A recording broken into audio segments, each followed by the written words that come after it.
Patrick, the community calls in June were really focused on Atlas, which is part of our overall open source ecosystem, and I'd like to talk a little bit more about that. But really, Atlas was a big focus, kind of where it is right now and where it's going.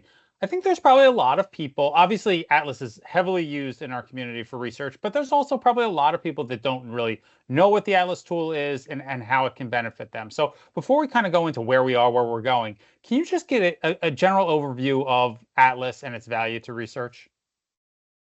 Absolutely, and want to thank Chris Knoll and the Atlas work group for all the work that they've done to develop this tool for our community and for leading these sessions in June.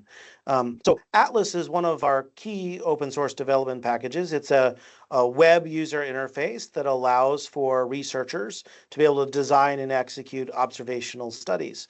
A very key component that we recognized early on in the OHDSI community was that in order to enable reliable, efficient, transparent, and reproducible analyses, we needed to develop analytic tools that were easy for our research community to be able to get access to.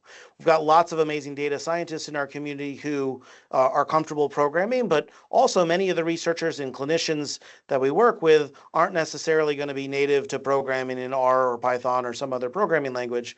And so Atlas is one of our primary tools that provides a user experience for non-programmers to be able to get through the process of exploring the OHDSI vocabulary, creating concept sets and cohorts, exploring data sources that have been standardized, the OMOP Common Data Model, and ultimately designing analyses to be executed.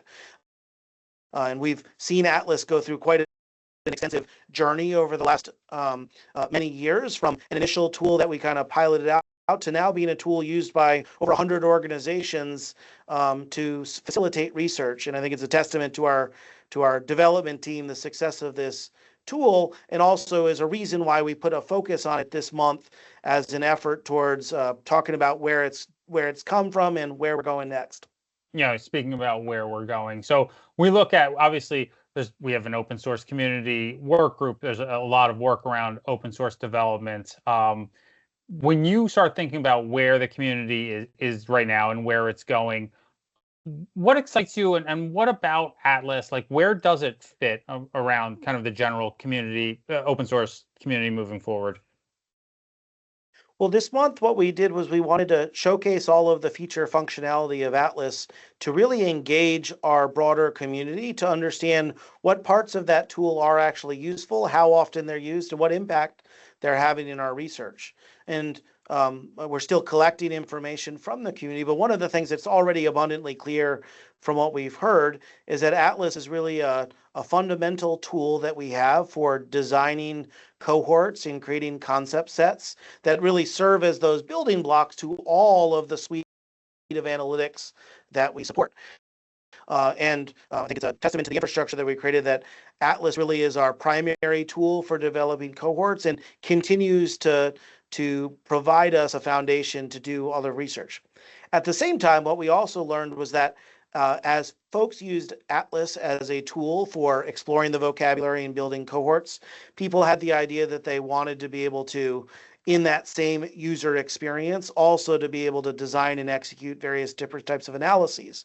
And so we had a pipeline where Atlas was one place to do analyses, while within our broader OHDSI open source development, we had another pipeline which was developing our Hades suite of packages and our Strategos workflow that enables us to be able to run analyses at scale. And the challenge that we've actually now observed in the community is we now have multiple different ways to do pretty similar types of activities. And so this has been a good opportunity for us to now reflect on what feature functionality really should be part of that Atlas user experience that non-programmers and programmers can engage in for the design of studies and for the development and evaluation of phenotypes, and also to ask the question, like, where is that logical handoff point from that user interface to our very robust set of Hades packages and Strategos workflow for running network studies. And so I think what we're learning from the community input is that there's quite a demand for the continued development of Atlas. So really thankful for us now evolving from our 2.15 release to now having a roadmap that we're going to develop for a version 3.0 release that's going to kind of minimize the set of features that are necessary to make sure the community is up to the right tech stack, as well as a version 4 where we're going to really reimagine the entire user experience based on the community's input. But we're also really excited about is that we're seeing Atlas not as just a tangent from the rest of our open source development in the Hades suite, but really bringing these things together so that all researchers in the Odyssey community have a holistic experience from design, execution, and dissemination of results. You know, we did a lot of work in the first 6 months on design and execution, and the last 6 months of the year is a great chance for dissemination because we're really approaching the heart of like Odyssey Symposium season. Obviously, the start of this month is the Europe Symposium. We're also seeing a number of different locations in Belgium for the first time. The UK Symposium in September in London. Obviously, the Global Symposium returns to New Brunswick in October. The first ever Africa Symposium is going to be November 10th to 12th in Uganda. The Asia Pacific Symposium, December 6th to 7th in Shanghai.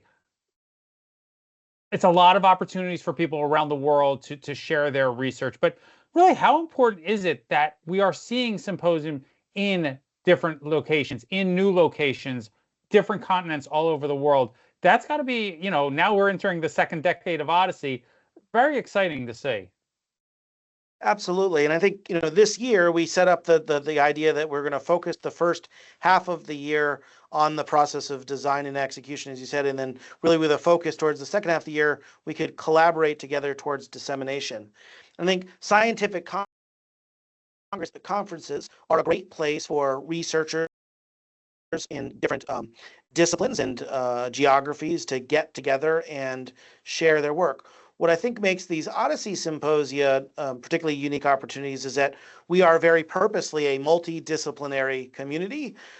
We are a multi-stakeholder community, and that's why we see great engagement between academia and industry and government across informatics and epidemiology and statistics and health policy. All of these different people who otherwise at various other scientific congresses might not necessarily be able to engage. And I think what really sets apart our Odyssey Symposium is not just an opportunity for somebody to share the work that they've done, but it's an opportunity to actually start a journey towards collaboration.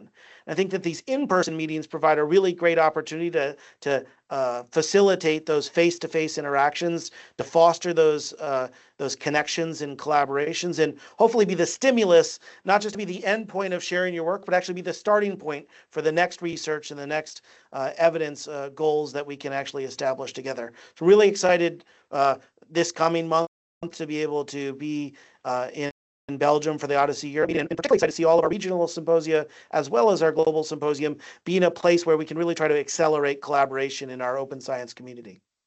Really is an exciting time. There's a lot of information in this newsletter about the different events, registration for the global symposium, deadlines for some of the other ones. So it's a great time. I love the face-to-face time, and hopefully, I'm sure Belgium will be a great start to the second half of the year.